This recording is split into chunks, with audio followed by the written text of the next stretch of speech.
Is your iPhone home screen overflowing with apps, and you're wondering if you can finally get rid of the Safari icon?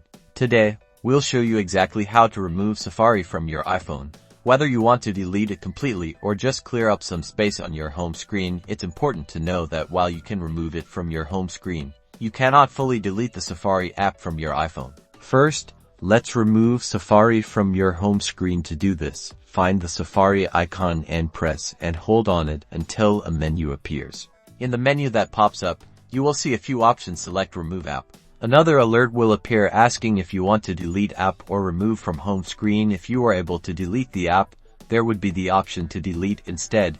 You only have the option to remove from home screen. Tap Remove from home screen. And just like that, the Safari icon is gone from your home screen. But don't worry, it's not completely gone. To find it, simply swipe left to access your app library.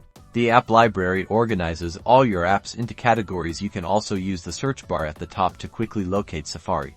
If you want to add Safari back to your home screen, located in the app library, press and hold the Safari icon and select Add to Home Screen. And that's it. You've successfully removed Safari from your home screen and know how to bring it back whenever you need it, helping you keep your iPhone organized and clutter-free.